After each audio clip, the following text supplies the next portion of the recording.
प्रधानमंत्री नरेंद्र मोदी ने आज कोरोना वैक्सीन की दूसरी खुराक ली। कोरोना महामारी को हराने के लिए वैक्सीन लगवाने के पात्र लोगों से टीकाकरण कराने की भी अपील की।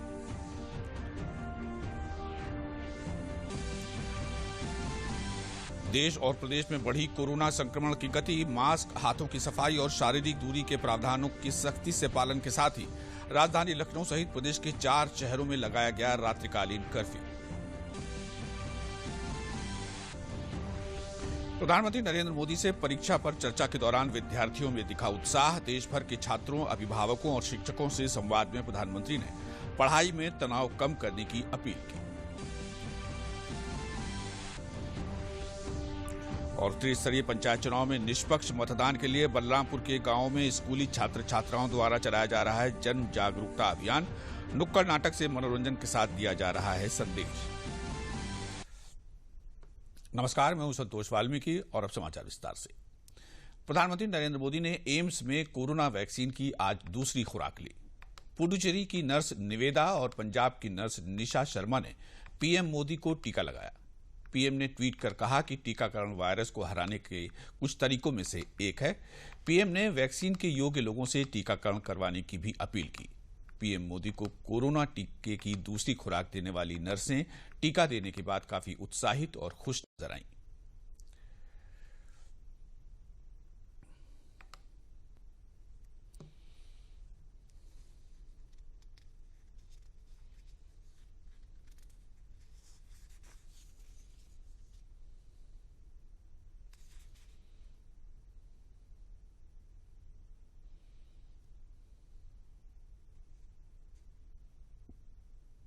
I have given second dose of Covaxin manufactured by Biotech to our beloved Prime Minister Shri Narendra Modi ji.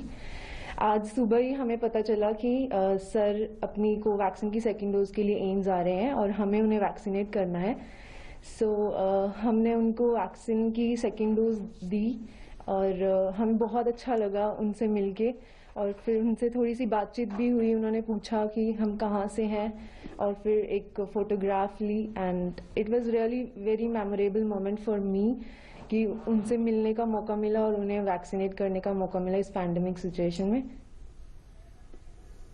I was elated again, I got a second opportunity to meet sir. अच्छा लगा, sir से फिर से बातचीत हुई, एक photo भी लिए थे हमने। कोरोना की मौजूदा स्थिति को लेकर पीएम मोदी आज वीडियो कॉन्फ्रेंसिंग के जरिए सभी राज्यों और केंद्र शासित प्रदेशों के मुख्यमंत्रियों के साथ बैठक करेंगे। 2 दिन पहले ही पीएम ने कोरोना की मौजूदा स्थिति पर एक समीक्षा बैठक की थी, जिसमें पीएम ने अधिकारियों को निर्देश दिए थे कि कोरोना रोकने के लिए सख्त कदम उठाए जाएं। इसके अलावा पीएम मोदी राज्यों के मुख्यमंत्रियों के साथ वैक्सीनेशन पर भी चर्चा करेंगे।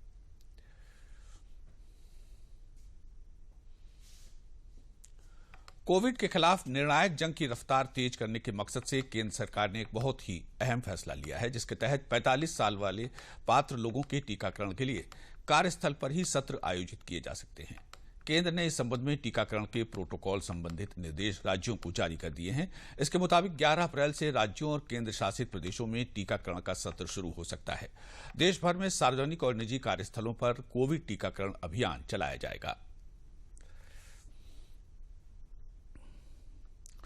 स्वास्थ्य और परिवार कल्याण मंत्रालय के मुताबिक देश में कोरोना वायरस महामारी से संक्रमित लोगों में से अब तक 1,18,51,393 मरीज स्वस्थ हो चुके हैं, जिसके बाद देश में रिकवरी रेट 51.67% हो गई है। देश में कोविड से मृत्यु दर घटकर 1.29% रह गई है। पिछले 24 घंटों में 59,258 कोरोना मरीज ठीक भी हुए हैं। पूरे देश में कोविड की अब तक 9 करोड़ 1 लाख से अधिक खुराकें दी जा चुकी हैं।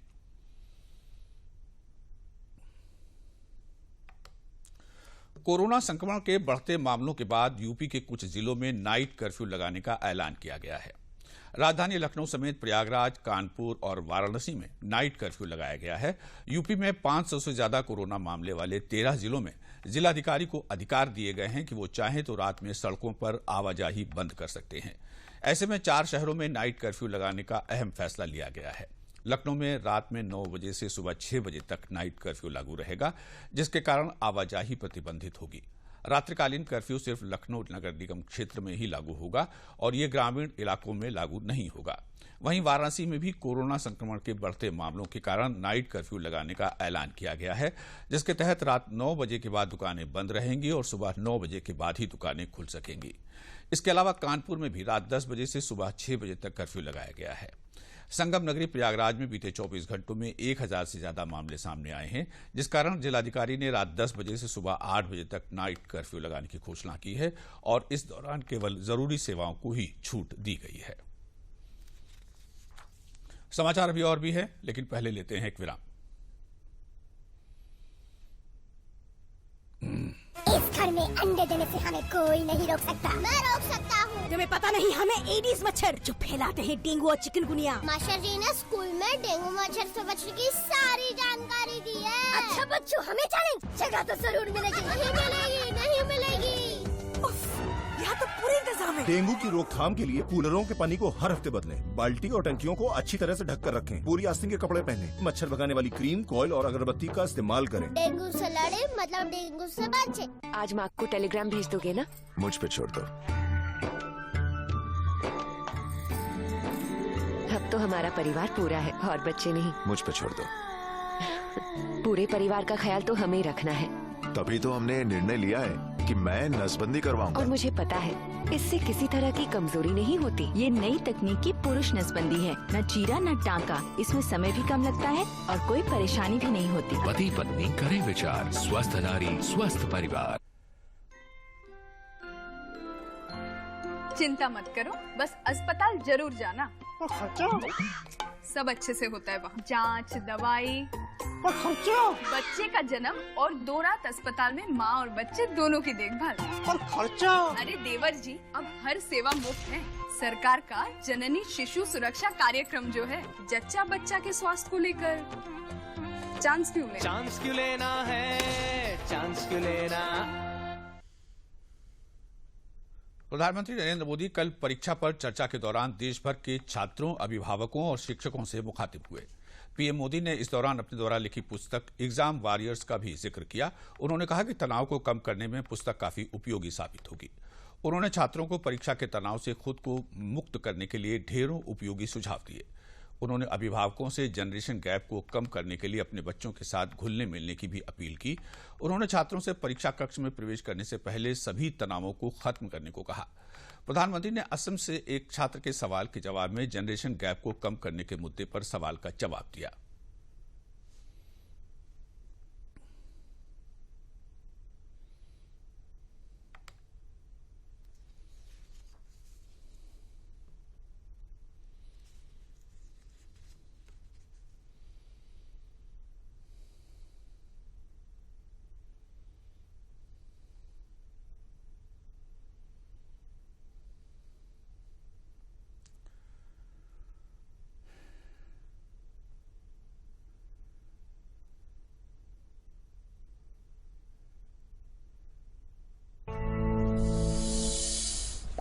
नई पीढ़ी की एक बच्चे के तौर पर हम अपने पेरेंट्स और अपने बीच की जनरेशन गैप को हमेशा कम करना चाहते हैं। तो प्राइम मिनिस्टर साहब, हम ये किस प्रकार कर सकते हैं? कृपया अपने मार्गदर्शन दीजिए। मुझे पेरेंट्स से इस विषय पर बात करनी है। एक बात जो पेरेंट्स को डिसाइड करनी है, क्या वो बुढ़ापे की ओर जाना चाहते हैं या फिर अपनी उम्र कम करना चाहते हैं। और आप भी बेटा अपने मम्मी पापा को जरूर ये सवाल पूछना। अगर पेरेंट्स बुढ़ापे की तरफ जाना चाहते हैं तो बेशक अपने बच्चों के साथ डिस्टेंस बना लें, गैप बढ़ाते रहें। अगर आपको नवजीवन की ओर आगे बढ़ना है, अपनी उम्र घटानी है, युवा बने रहना है, तो आप अपने बच्चों के साथ गैप कम कीजिए, क्लोजनेस बढ़ाइए। ये आपके फायदे वाला है। जैसे ही बच्चा थोड़ा बड़ा होता है तो एक लेवल पर मेंटेलिटी ऐसी हो जाती है कि माँ बाप बच्चे को डोमिनेट करना चाहते हैं, बच्चे को हर चीज सिखाना चाहते हैं। अचानक जो दोस्त थे वो दोस्त न रहकर बच्चे के इंस्ट्रक्टर बन जाते हैं और कभी कभी इंस्पेक्टर भी बन जाते हैं। आप इंस्ट्रक्टर बनकर उसे सुबह से शाम तक क्या करना है ये मत समझाइए। बार बार ये मत पूछिए कि मैंने ये कहा था, क्या क्या किया। बस अपनी आंखें खुली रखिए, कान खुले रखिए, उस पर ध्यान रखिए। उसमें सुधार से जुड़ी जो बातें आपने रजिस्टर की हैं, जो आपको ठीक नहीं लगा, उसे ठीक करने के लिए बहुत विचार करके एक एनवायरनमेंट क्रिएट करिए ताकि उसे खुद ही लगे कि वो कहाँ गलत कर रहा है। जब माँ बाप बच्चों के साथ हम उम्र बनकर ही जुड़ते हैं तो कोई इश्यू नहीं होता है। जैसे बच्चा कोई नया गाना सुन रहा है, कोई नया म्यूजिक सुनकर आनंद ले रहा है, तो आप भी उसके साथ उस आनंद में शामिल होने की कोशिश करिए। आप उसको मत कहो कि 30 साल पहले हमारे जमाने में तो वो गाना था, हम वो बजाएंगे। नहीं, ऐसा मत करो। वो जो गाना उसको पसंद है आप उससे जुड़िए, आनंद लीजिए ना। ये समझने की कोशिश तो करिए कि आखिर ऐसा क्या है उस गाने में कि आपका बच्चा उसे पसंद कर रहा है। लेकिन होता क्या है कि हम देखते हैं ठीक इसी समय कुछ माता पिता ये कहने लगते हैं कि ये क्या बेकार का गाना सुन रहे हो, असली म्यूजिक तो हमारे समय में होता था। अब तो जो बनता है वो सिर्फ शोर शराबा होता है। होता क्या है कि बच्चा आप पर आकर के आपको कोई बात बताता है। वो बताता है कि आज स्कूल में हमने ये किया, तो कहीं आप अपनी ही कहानी लेकर तो नहीं बैठ जाते हैं कि अरे ये तो ऐसे ही क्या है, क्या नई चीज है, ये तो वैसा ही है। अपने बच्चे के साथ उसकी जनरेशन की बातों में उतनी ही दिलचस्पी दिखाइएगा। आप उसके आनंद में शामिल होंगे तो आप देखिएगा जनरेशन गैप कैसे खत्म हो जाती। प्रधानमंत्री नरेंद्र मोदी ने छात्रों के कठिन विषयों के बारे में पूछे गए सवालों के भी जवाब दिए। माननीय प्रधानमंत्री जी नमस्कार। कुछ सब्जेक्ट्स और कुछ चैप्टर्स है जिनको लेकर मैं सहज नहीं हूँ, उनसे पीछा छुड़ाने में लगी रहती हूँ। मैं चाहे कितनी भी कोशिश क्यों ना करूँ, मैं उन्हें पढ़ नहीं पाती हूँ। शायद ये इसलिए होता है क्योंकि मुझे उनसे डर लगता है। सर, इस स्थिति को कैसे दूर किया जा सकता है?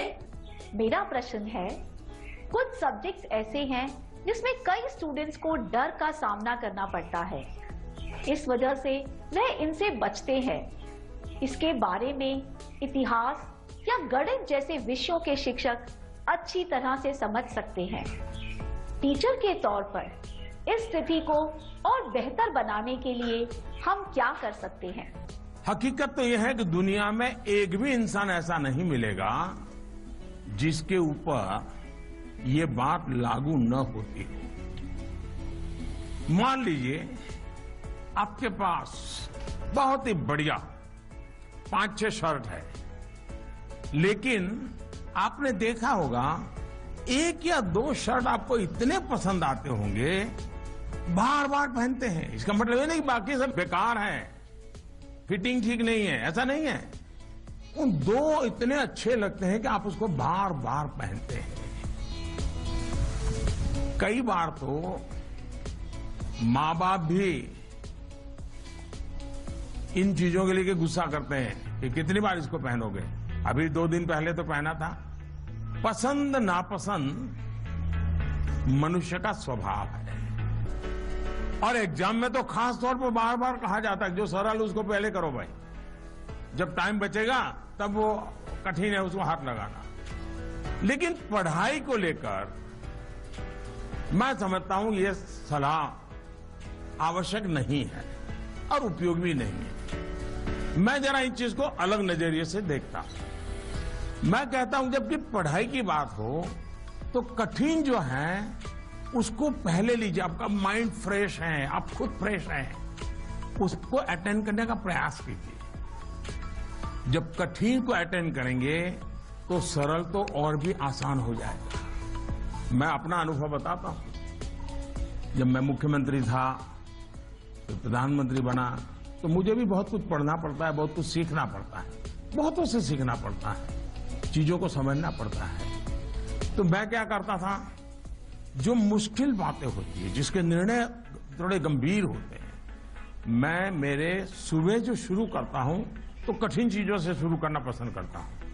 मुश्किल से मुश्किल चीजें मेरे अफसर मेरे सामने लेकर के आते हैं, क्योंकि उनको मालूम है कि वो मेरा एक अलग मूड होता है, मैं चीजों को बिल्कुल तेजी से समझ लेता हूं, निर्णय करने की दिशा में आगे बढ़ता हूं। मैंने अपना एक नियम बनाया है, कोशिश की है। और जो सरल चीजें हैं, दिन भर की थकान के बाद रात देर हो जाती है, तो चलो भाई, अब उनको मैं ज्यादा दिमाग खपाने की जरूरत नहीं हो, कोई गलती होने का कारण नहीं है, तो उन चीजों को मैं देर रात तक खींच लेता हूं। लेकिन सुबह जब उठता हूं तो फिर कठिन से ही मुकाबला करने के लिए निकल पड़ता हूं। आपको भले कुछ सब्जेक्ट मुश्किल लगते हो, ये कोई आपके जीवन में कोई कमी नहीं है। आप बस ये ध्यान रखिए कि इस मुश्किल लगने वाले सब्जेक्ट की पढ़ाई से खुद को दूर मत कीजिए, उसे भागिए मत। वहीं टीचर्स के लिए मेरी सलाह ये है, वो विद्यार्थियों से उनको टाइम मैनेजमेंट के संबंध में, उसके तौर तरीके के संबंध में, सिलेबस के बाहर जाकर के भी कभी उनसे बातें करें, उनसे चर्चा करें, उनको गाइड करें। विद्यार्थियों को टोकने के बजाय उन्हें गाइड करें। उत्तर प्रदेश माध्यमिक शिक्षा परिषद ने हाई स्कूल और इंटरमीडिएट की परीक्षा 8 मई से 28 मई के बीच कराने का फैसला लिया है। पंचायत चुनाव के कारण शासन ने परीक्षा कार्यक्रम में संशोधन किया है। पहले 10 फरवरी को घोषित कार्यक्रम में 24 अप्रैल से परीक्षा प्रस्तावित थी। हाई स्कूल और इंटरमीडिएट की परीक्षा 8 मई से एक साथ शुरू होगी। 10वीं की परीक्षा 12 दिनों में 25 मई को संपन्न होगी। इसी तरह इंटरमीडिएट की परीक्षा 15 दिनों में 28 मई को संपन्न होगी।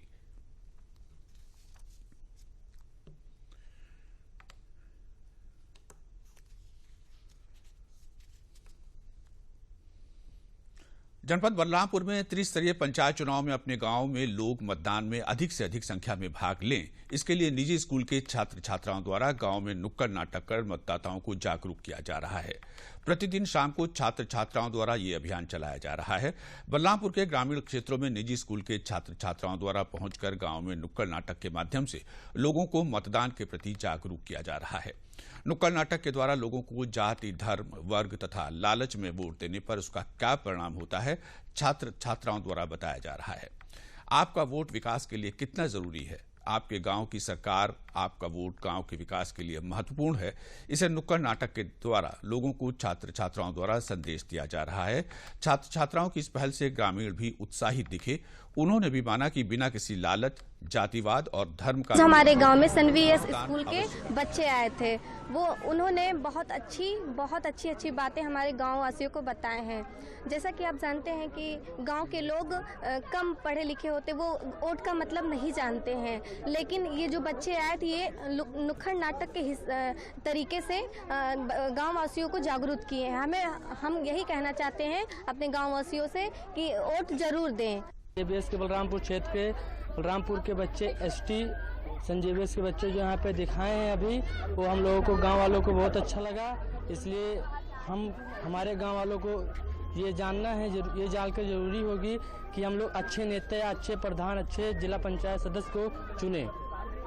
हम सारे गांव में जाके सारे गांव वासियों को हम ये बताना चाहते हैं कि मतदान बहुत ही आवश्यक है। आप बिना लालच और बिना किसी भी लालच के अपने प्रतिनिधि को चुनें, ताकि वो आपके गांव को गांव की सरकार अच्छी बनाए।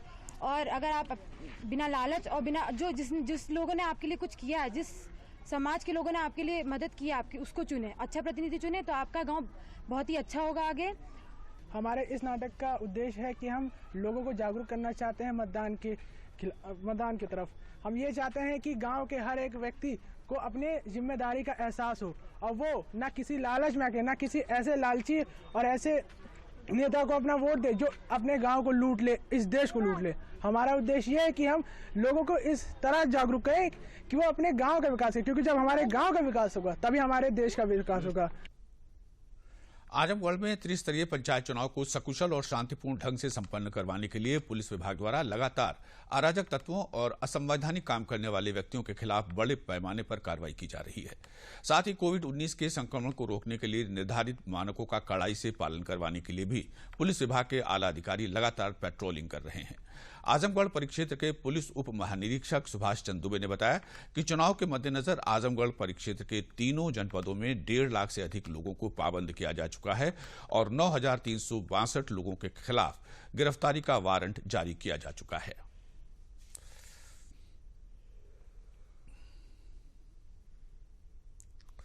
पंचायत चुनावों को सुचारू संपादित करने के लिए आजमगढ़ परिक्षेत्र के तीनों जनपदों में अब तक 1.5 लाख से अधिक लोगों को 107-116 के तहत पाबंद कराया गया है। इसके अतिरिक्त 4,362 लोगों के खिलाफ गिरफ्तारी का वारंट 113 सीआरपीसी में प्राप्त किया गया है। 535 लोगों पर एनबीडब्ल्यू एग्जीक्यूट कराया गया है, जबकि गैंगस्टर एक्ट के तहत 82 लोगों पर कार्रवाई की गई है। 491 लोगों को गुंडा एक्ट में जिला बदर किया गया है और इसी प्रकार से 31,000 कुल लाइसेंसी शस्त्रों में से 20,000 से अधिक लाइसेंसी शस्त्र जमा कराए गए हैं। अब तक 500 से अधिक लाइसेंसी हथियारों के अतिरिक्त अवैध असलहे जनपद में बरामद हुए हैं। इसके अलावा अब तक 50,000 लीटर से अधिक अवैध शराब की बरामदगी की गई है और इसमें करीब 1,500 लोगों को गिरफ्तार किया गया है।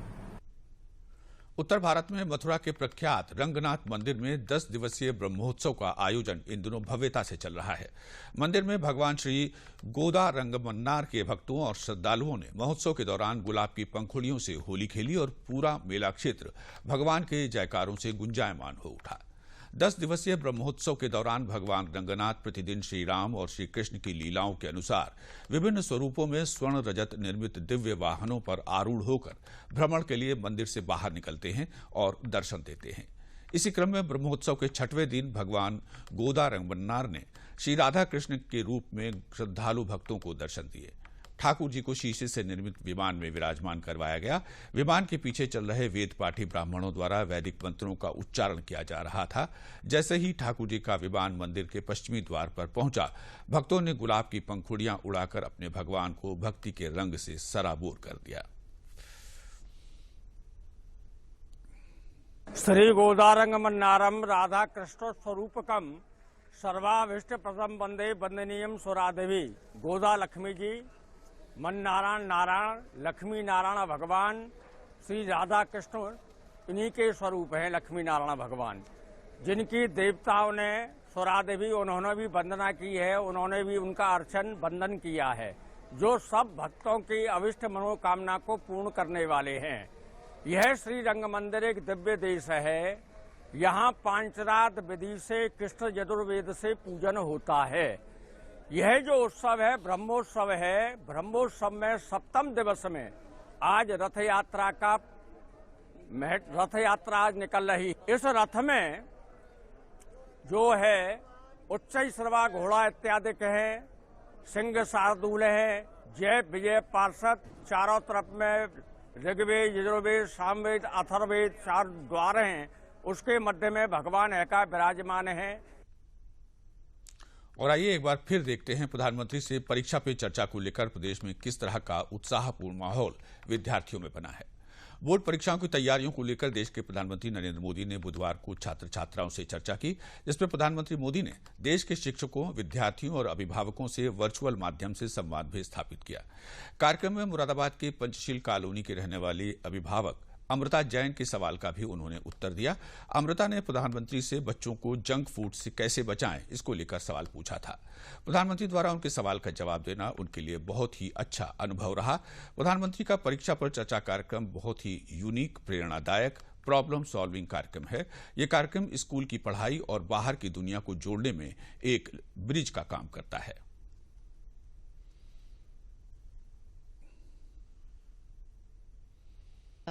आउट ऑफ द वर्ल्ड बहुत ही अनोखा अनुभव है ये अपने आप में, क्योंकि प्रधानमंत्री जी जो हैं सिर्फ हमारे देश के लिए ही नहीं, हमारे पूरे वर्ल्ड में बहुत फेमस पर्सनालिटी है। सो अपने किसी सवाल का या प्रॉब्लम का उनसे हल पाना अपने आप में एक बहुत ही डिफरेंट एक्सपीरियंस है और काफ़ी सेटिस्फाइंग भी है उनसे आंसर मिलना।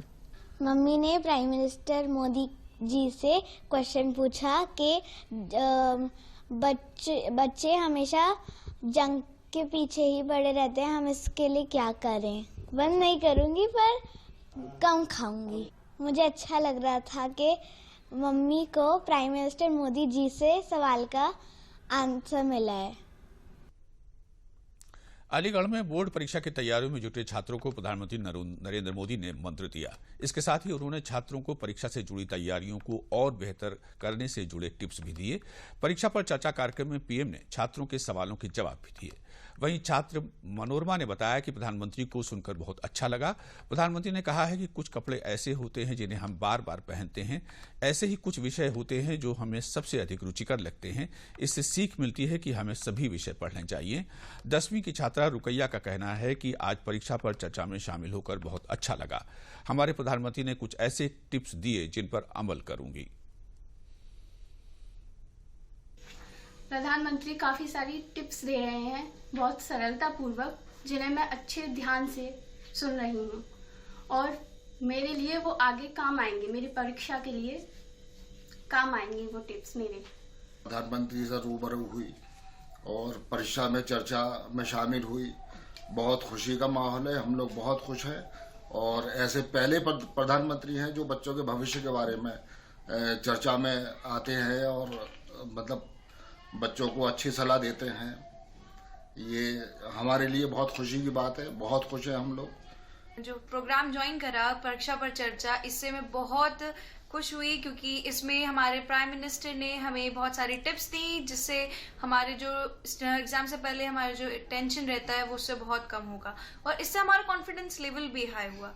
हमारे प्रधानमंत्री जी ने हमसे ऐसी चीज़ें डिस्कस की जो एक्चुअली आज से पहले किसी प्रधानमंत्री ने नहीं की और ये काफ़ी अच्छा हुआ और ये बहुत ही हमें मोटिवेशन मिला इससे कि हमारे प्रधानमंत्री जी हमें इतनी फ्रेंडली सारी चीज़ें क्लियर कर रहे हैं एग्जाम से रिलेटेड और इससे हमारे जो जितने भी डाउट्स थे वो क्लियर भी हुए।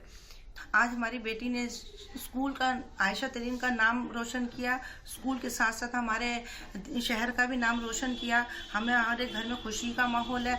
ऐसे प्रधानमंत्री पहली बार हमने अपने टाइम में देखे हैं जो बच्चों से जुड़े हुए हैं, बच्चों को टिप्स दे रहे हैं। नहीं तो बच्चों के ऊपर इस टाइम बहुत बर्डन होता है बोर्ड टाइम पर। हमें बहुत खुशी हुई है ऐसे कोई पीएम आए जिन्होंने ऐसा सब कुछ बच्चों के बारे में सोचा। मंत्री से मैं रूबरू हुई हूँ और वो आज बहुत अच्छी बातें बताई थी उन्होंने और उन्होंने बहुत अच्छी तरीके से हमें मोटिवेशन किया था और बहुत अच्छी तरीके से मोटिवेट किया और इसलिए हम 12वीं कक्षा में उन्होंने जितनी बातें बताई हैं बहुत सरलता से बताई हैं और हमें बहुत अच्छी भी लगी है और उन्हीं बातों को हम अमल करके 12वीं में टॉप करेंगे।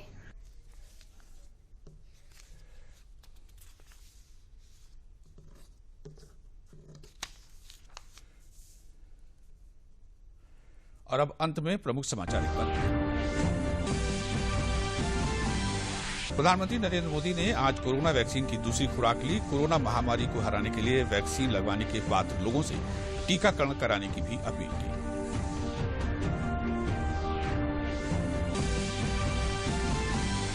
देश और प्रदेश में बढ़ी कोरोना संक्रमण की गति, मास्क, हाथों की सफाई और शारीरिक दूरी के प्रावधानों के सख्ती के पालन के साथ ही राजधानी लखनऊ सहित प्रदेश के 4 शहरों में लगाया गया रात्रिकालीन कर्फ्यू। प्रधानमंत्री नरेंद्र मोदी से परीक्षा पर चर्चा के दौरान विद्यार्थियों में दिखा उत्साह। देश भर के छात्रों, अभिभावकों और शिक्षकों से संवाद में प्रधानमंत्री ने पढ़ाई में तनाव कम करने की अपील। और त्रिस्तरीय पंचायत चुनाव में निष्पक्ष मतदान के लिए बलरामपुर के गांव में स्कूली छात्र छात्राओं द्वारा चलाया जा रहा है जन जागरूकता अभियान। नुक्कड़ नाटक से मनोरंजन के साथ दिया जा रहा है संदेश। समाचारों में बस इतना ही। कोरोना से बचने के लिए आप लोग भी घर से बाहर निकले तो मास्क जरूर पहनें, सामाजिक दूरी का पालन करें, साथ ही समय समय पर साबुन के साथ हाथ धोते रहें या हाथों को सैनिटाइज करें। और अब मैं बाहर जा रहा हूं इसलिए मास्क पहन रहा हूं। आप भी मास्क पहनकर बाहर निकलें क्योंकि कोरोना से बचना है तो मास्क पहनना बहुत जरूरी है।